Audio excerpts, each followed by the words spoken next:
Browns back in Berea on the practice field, getting ready for the game in Baltimore against the Ravens on Sunday.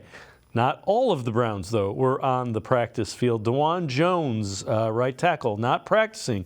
Greg Newsome, David Njoku, Pierre Strong, Marquise Goodwin still in the concussion protocol, and David Bell, all no-goes as far as that goes. So the Browns also put Jedrick Wills on injured reserve yesterday to go along with Jack Conklin. So the Browns' two starting tackles from the beginning of the year, both on injured reserve. DeJuan Jones not practicing. Kevin Stefanski on the plan for left and right guard this week. We have options. We're going to work through all those options this week. What are the options? The tackles on our roster. What's the short-term plan, though? I see DeJuan is out today. Mm-hmm. James said he was going to go and work at right side. Yeah, we're working through all of our options. James certainly has played on both sides, so we'll work through those both through walkthrough and practice today.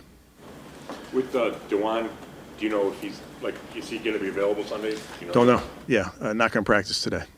How hard is it? I guess the two backups on your roster are new. So how hard, what kind of a challenge is that getting those guys ready? Yeah, that's, coaches work around the clock to get new players ready. I think of, Prochet got here and was thrust into the game, not just as a returner, as a receiver in this last game. So that's what you have to do as coaches, get some new guys ready to play. That's what we'll do if need be. With that, let's welcome in Trevor Sikkema, Pro Football Focus, NFL, and draft analyst, also co-host of the NFL Stock Exchange podcast. Trevor, the guys that are likely to be starters, or the backups at least, maybe one starter, wasn't on the practice squad for the Browns even at the beginning of the season. And you're facing a defense in the Ravens that's a lot like the defense of the Browns. They get after it. Yeah, there's no doubt about it. This is not a good time. If there's ever a good time for starting offensive linemen to go down, this is not a great one. You're going up against a divisional opponent, one that beat you pretty good. Now, I know they didn't have Deshaun Watson in that one, but beat you pretty good earlier in the season. You want to make sure that you even things up there. You want to stay ahead in the win column because this division, this conference, it's tight. It's going to be tight all the way till when we get to the beginning round of the playoffs. And so, yeah, I mean, Kevin Stefanski didn't have a ton of answers there, and obviously it's hard to speculate exactly what they are going to do because there's a lot of teams, even going back to before the trade deadline. There's fans who go, well, why don't we trade for an offensive lineman? And every coach, every GM will tell you the same thing.